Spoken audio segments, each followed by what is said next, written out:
যদি হারাম থেকে ফিরে আসতে পারেন তারপর আমল করার চেষ্টা করেন, ইনশাআল্লাহ আল্লাহ সুবহানাহু ওয়া তাআলা কবুল করবেন। কারণ আল্লাহ রাসূল সাল্লাল্লাহু আলাইহি ওয়াসাল্লাম স্পষ্ট হাদিস, লা ইয়াদখুলুল জান্নাতা জাসাদুন গুযযিয়া বিল হারাম। কাবা ঘরের মধ্যে উস্কো পুস্কো হয়ে বিশাল লম্বা সফর করে একটা লোক আল্লাহর কাছে ফরিয়াদ করছে, আল্লাহ এবং আল্লাহ রাসূল সাল্লাল্লাহু আলাইহি ওয়াসাল্লাম দেখছেন।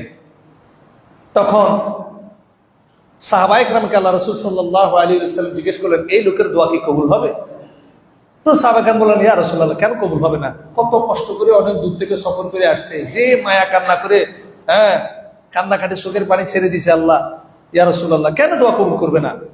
শোনো, ও যে জামা পরে আছে, পোশাক পরিধান করে আছে, সেটা হারাম। তার যে শরীরের অস্থিমজ্জা গোশত মাংস, সেটা হারামের টাকা। সে যে সফর করে এসেছে, এটাও হারামের টাকা। এবার বলো তার ইবাদত কবুল হবে? আমাদের সমাজের মানুষ দেখবেন, এই যে রমজান মাস, এখন ইতিকাফের টাইম শুরু হয়েছে না, এখন আপনি ওমরার টিকিট পাবেন না।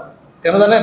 বাংলাদেশের যত ধরনের ব্যবসায়ী আছে সবগুলো সিন্ডিকেট করে জিনিসপত্রের দাম বাড়িয়ে দিয়ে, মানুষের শত শত কোটি টাকা মেরে দিয়ে, দাম বাড়িয়ে দিয়ে কাবাগরের গিলাপ ধরে বসে আছে। আপনি ওমরার টিকিট পাবেন না।